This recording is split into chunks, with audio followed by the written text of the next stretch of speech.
రుణమాఫీ నిబంధనలు రైతుల పాలిట శాపంలా మారాయి. తెల్ల రేషన్ కార్డు లింక్తో నల్గొండ జిల్లాలో 50% పైగా అన్నదాతలు రుణమాఫీకి దూరమయ్యారు. అన్ని అర్హతలు ఉన్న కాంగ్రెస్ సర్కార్ విధించిన విధి విధానాలతో జాబితాల్లో తమ పేర్లు లేవని రైతులు ఆందోళన చెందుతున్నారు. బ్యాంకులు, వ్యవసాయ అధికారుల చుట్టూ తిరుగుతూ గోడు వెళ్లబోసుకుంటున్నారు. పాస్బుక్ ఆధారంగానే రుణమాఫీ చేస్తామని సీఎం రేవంత్ రెడ్డి ప్రకటించినా క్షేత్రస్థాయిలో మాత్రం పరిస్థితి భిన్నంగా ఉంది. మరింత సమాచారాన్ని మా ప్రతినిధి రాము అందిస్తారు. ఎందుకు కావట్లేదనంటే నీ పేరు నేము తప్పు పడ్డది, నువ్వు అగ్రికల్చర్ పో అన్నారు. ఆడిపోతేనేమో మేమేం చేయలేము, బ్యాంక్ ఆడిపో అన్నారు. మళ్ళీ బ్యాంక్ ఆడిపోతే మళ్ళీ అగ్రికల్చర్ పో అన్నారు. ఆ సార్ అన్నాడుగా నల్గొండ పోతే తెలుస్తుంది అన్నాడు.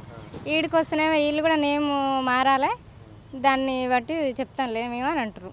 ఆధార్ కార్డు ఇవి జిరాక్స్లు గిట్ల ఇచ్చిపోరి అని అంటారు. 3వ విడత దాకా చూడ్రి, తర్వాత మాట్లాడదాం అంటారు. ఇప్పుడు రుణ టు బి ప్రాసెస్ అని చూపిస్తుంది. 2 లక్షలు రైతు బంధు కూడా వేయలే ఈసారి. ఇక ఈ రుణమాఫీ కాబట్టి రైతు బంధు అనేది రామే, అది వేయడు, అది కాదు, ఇది కాదు, అది వేసేది కళ. మాకైతే నమ్మకం అయితే లేదు. ఏంటంటే స్థానిక సంస్థల ఎలక్షన్లు ఉన్నాయి కాబట్టి దాన్ని కప్పిపుచ్చుకోవడానికి మాత్రమే ఇవన్నీ అడ్డమైన మాటలు మాట్లాడుతున్నారు. మా ఊళ్ళో ఇప్పుడు దగ్గర 400 మంది రైతులు ఉన్నారు. 400 మంది రైతుల్లో ఒక 130-140 మంది రైతులకు మాత్రమే మాఫీ అయింది. మిగతా 300 చిల్లర రైతులు ఉన్నారు. ఆ 300 చిల్లర ఇప్పుడు 2 లక్షల వాళ్ళు ఒక 100 మంది 120 మంది ఎగిరిపోతారు. మిగతా 200 మందికి మాత్రం రావు. తెల్ల కార్డు లేని వాళ్ళకు ఇప్పుడు కావు.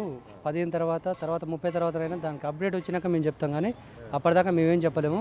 అయిన వాళ్ళు అవుతున్నాయి కానీ కాని పరిస్థితి మాకు తెలియదు. మా చేతిలో ఏం లేదు. అంటే మరి సీఎం గారు ఇట్లా చెప్తుండగా ఏది లేకున్నా తెల్ల కార్డు ఉన్నా లేకున్నా మాపిస్తా చేస్తానని హామీ ఇచ్చిండు. అంటే మాకు అది అప్డేట్ రాలేదు. మేము చేసే కాడికే చేస్తున్నాం. ప్రతి మంది మాకు తెలియదు. ఇక్కడికి వస్తే స్టేట్మెంట్ ఇవ్వమన్నారు. అది బ్యాంకుకి పోతే స్టేట్మెంట్ తెచ్చి ఇచ్చినాము. ఇక్కడ అప్లై చేయమంటే ఇటు ఇచ్చినాం.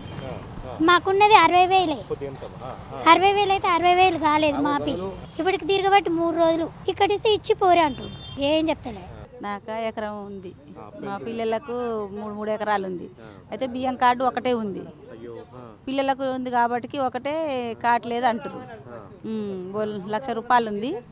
ఈ తిరిగి అష్ట వస్తుంది. ఇక పేరు అయితే రాలేదు. ఏమని చెప్తారు అంటే పేరు తప్పు పడ్డది అని చెప్తారు. బ్యాంకులో పోయి బ్యాంకులో సరి చేయించినాం. మళ్ళీ ఈడికొచ్చి ఈడ ఇవ్వాలన్నారు. నిన్న వచ్చినాం, ఇవాళ వచ్చినాం. మరి ఇక ఏం చేస్తారో ఏమో.